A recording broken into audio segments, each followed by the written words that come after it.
महिलांच्या मानसिक आरोग्याबाबत किंवा त्यांच्या ताणतणावाबाबत आपण कायमच ऐकत आलो आहोत आणि त्यावर बरीच चर्चासत्रही आयोजित केली जातात. पण मी जर असं सांगितलं की महिलांपेक्षा पुरुष हे जास्त तणावग्रस्त आहेत तर तुमचा विश्वास बसेल का?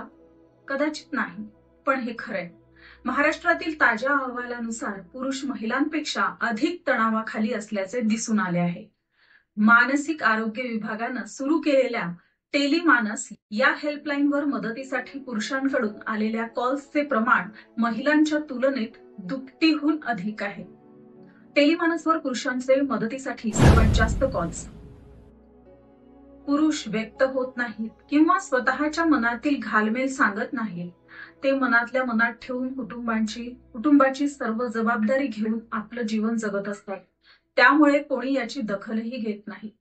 पण आता मात्र दखल ही घ्यावीच लागेल असा अहवाल समोर आला आहे. त्याच आलेल्या अहवालानुसार राज्यात महिलांच्या तुलनेत महाराष्ट्रात पुरुषांच्या नैराश्याचे प्रमाण वाढले असून महिलांकडूनही पुरुषांच्या अत्याचारात वाढ झाल्याचे दिसून येत आहे.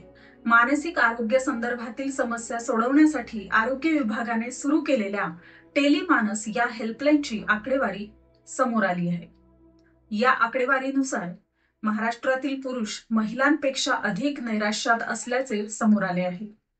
टेलिमानसच्या हेल्पलाईन मदतीसाठी येणारे कॉल्स हे महिलांपेक्षा दुप्पट पुरुषांचे कॉल्स असल्याचे समोर आले आहे. राज्यात मदतीसाठी टेलिमानसच्या हेल्पलाईनवर 67.99% कॉल्स हे पुरुषांचे असून 31.50% कॉल्स हे महिलांचे असल्याचे समोर आले आहे. 0.012% पारलिंगी व्यक्तींचाही या संपर्क केलेल्यांमध्ये समावेश आहे. टेलिमानस या हेल्पलाईनवर मदतीसाठी आलेल्या कॉल्सपैकी 71% कॉल्स हे 18 ते 45 या वयोगटातील व्यक्तींचे आहेत, तर 46 ते 64% वयोगटातील 16.4% लोकांनी मदतीसाठी संपर्क साधला. यापैकी 10 पैकी 7 पुरुषांनी तर 3 महिलांनी मानसिक आरोग्य संदर्भात मदत मागितली आहे. नैराश्य, अस्वस्थता, चिंता, एकटेपणा, झोपेच्या तक्रारी यासाठी काय करावे याबाबत विचारणा करण्यासाठी फोन करण्यात आले आहेत. कामाच्या ठिकाणी असलेला ताण, बिघडलेल्या नातेसंबंधांच्या तक्रारी या प्रकरणांची संख्या यामध्ये सर्वाधिक वाढलेली दिसून येत आहे.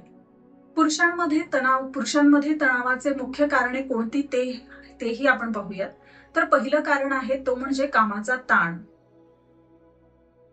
स्पर्धात्मक वातावरणामुळे कामाच्या ठिकाणी तणाव वाढतो. दुसरं म्हणजे कौटुंबिक समस्या, नातेसंबंधातील ताणतणाव आणि कौटुंबिक जबाबदाऱ्या. आणि तिसरं म्हणजे भावनिक व्यक्त होण्याची कमी क्षमता. पुरुष त्यांच्या भावनांना व्यक्त करण्यात कमी पडतात, ज्यामुळे तणाव वाढतो. अहवालानुसार 18 ते 45 वयोगटातील पुरुषांमध्ये तणावाचे प्रमाण सर्वाधिक आहे.